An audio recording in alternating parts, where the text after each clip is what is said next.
Ang bahay na trending ngayon sa social media, ito ang totoong kwento.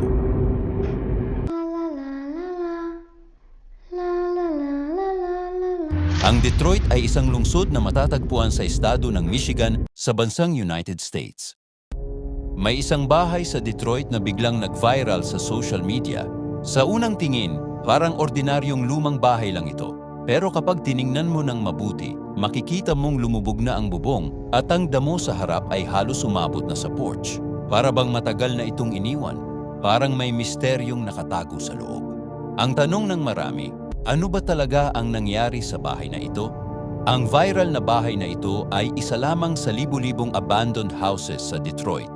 Pero para maintindihan kung bakit, kailangan nating balikan ang kasaysayan ng lungsod. Noong dekada 1900 hanggang 1950s, ang Detroit ay isa sa pinakamayamang lungsod sa Amerika. Tinawag pa itong Motor City dahil dito matatagpuan ang malalaking kumpanya ng sasakyan tulad ng Ford Motor Company, General Motors, at Chrysler. Dahil sa mga pabrika na ito, milyon-milyong tao ang lumipat sa Detroit para magtrabaho.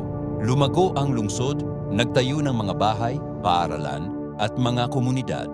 Pero pagdating ng 1970s hanggang 2000s, nagsimulang bumagsak ang industriya ng sasakyan.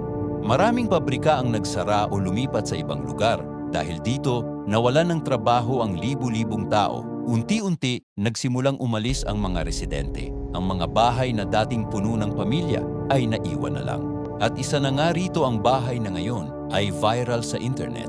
Sa loob ng maraming taon, walang nag-alaga sa bahay. Ang bubong ay nagsimulang bumagsak, ang mga halaman ay lumaki, at ang dating maayos na tahanan ay naging isang tahimik na alaala ng nakaraan. Ngunit para sa ilan, ang mga abandoned houses sa Detroit ay hindi lamang simbolo ng pagbagsak.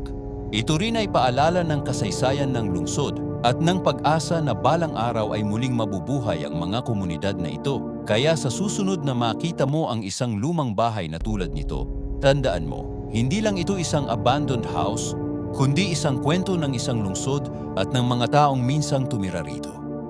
Ang pagpakalat ng maling impormasyon sa social media para maging trending ang isang content, katulad ng bahay na ito isa lamang strategy, diskarte, upang makakuha ng maraming followers o makuha ng million views para makakuha ng malaking halaga. Tungkol naman sa mga video na ipasa nila sa iyong messenger, walang koneksyon sa bahay na ito. Ngayon alam mo na, ano ang totoong kwento? Huwag kayo basta magpapaniwala sa mga taong may lahing aswang. Follow me Gibson History.